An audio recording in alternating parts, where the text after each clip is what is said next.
The penultimate chapter, which is called Flight Home. Lila woke Fred just before sunrise.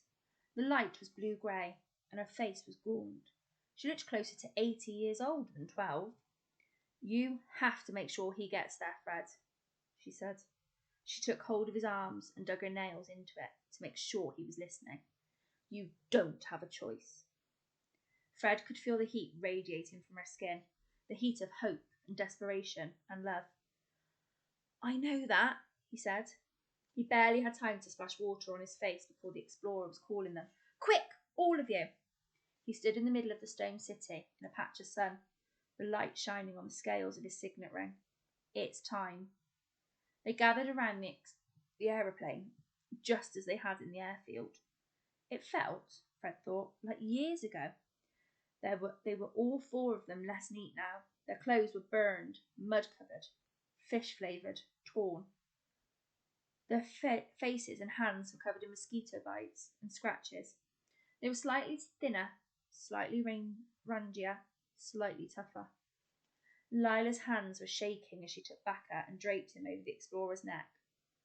"He makes a much better scarf than monkeys do." Her eyes glittered, but she did not let a tear fall. "Will you look after him?" "What?" said the explorer, startled. "Of course not." "But please, he's not old enough to be alone yet. He doesn't need me. He needs you. He's yours. You rescued him. You fed him. You need him."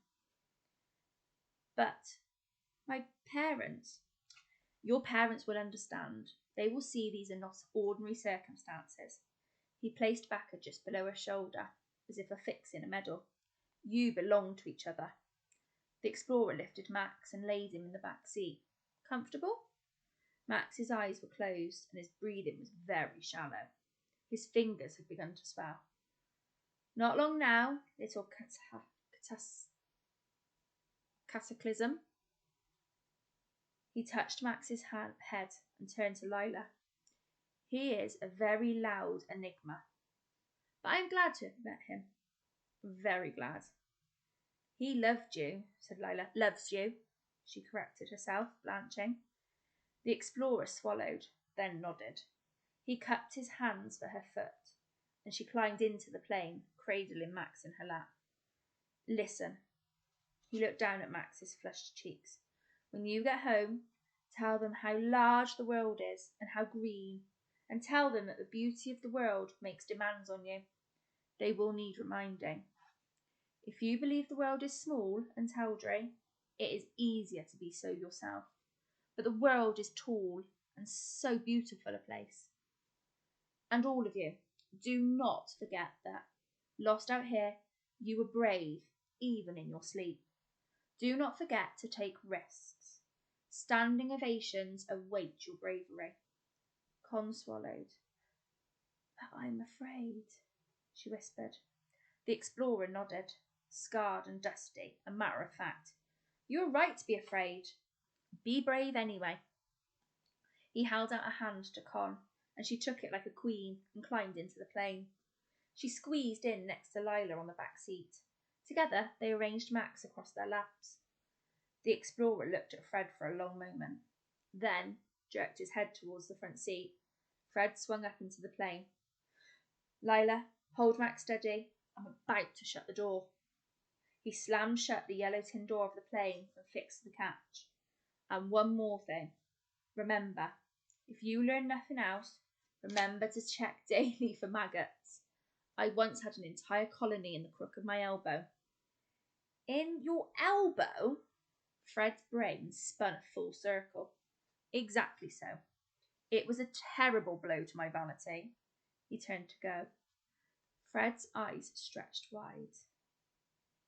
"Wait," he called. "I think I know who you—" But the explorer was already stalking back into the jungle. Fred stared after him. Max gave a grunt of pain and Lila bent over him. "We need to go," she said. Fred nodded. He shook himself and set his feet against the pedals. He took a last look at the explorer. "Ready?" He called to the back seat. "Ready," said Con. Her jaw was locked so tightly he could hear her teeth creaking, but she managed to smile. "Ready," said Lila. She gathered Max closer to her and shouted his head in her arms. Fred glanced over his shoulder. Max lay still, breathing shallow breaths. Con and Lila were holding hands and their knuckles were white. Fred pressed the ignition button. The engine woke, sputtered, gave a roar like an animal.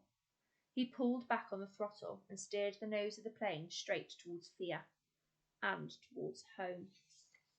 That's the end of that one.